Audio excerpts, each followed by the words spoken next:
is something that patients come to see me about when they're proactive, not just about their physical health, but also about their mental health.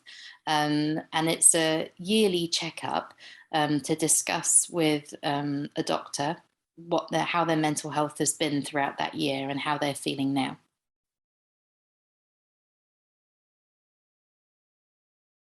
Usually, people come to see me to have a check-in with themselves and have a focused mental health assessment, um, to see how they're feeling, to share any concerns that they might have about their mental health, and looking and checking to see if common conditions such as stress, sleeping problems, anxiety, or depression may be a problem.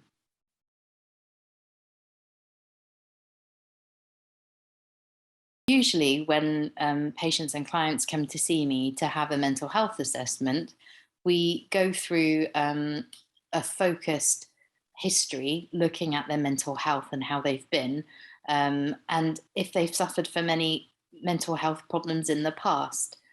And I also go through a list of common mental health conditions, and we do this in conjunction with how their physical health has been as well in the last year.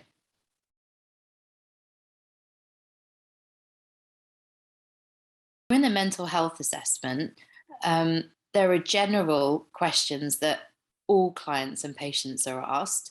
But if there is a previous history of mental health problems, there will be a focus around that, and any family history, perhaps, and any concerns that a patient or a client might have about their mental health.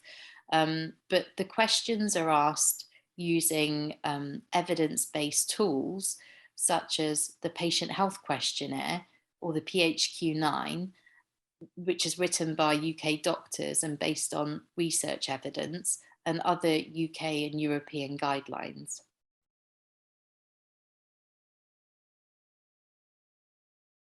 Depending on the results and how patients seem during the assessment, and how we decide together that the next steps in the plan will be, um, usually people who come to see me for a mental health assessment are proactive about their physical and mental health. And it's normally something that they just have a check in and allow themselves that time once a year to focus on their mental health. So during the session, I'll also reinforce why it's important to keep our minds as healthy as possible. And depending on what comes up during a consultation, I'm able to provide a wide range of information and advice on how we can all look after our mental health. And depending on what comes up, if appropriate, any specific treatments, giving an outline on what's available.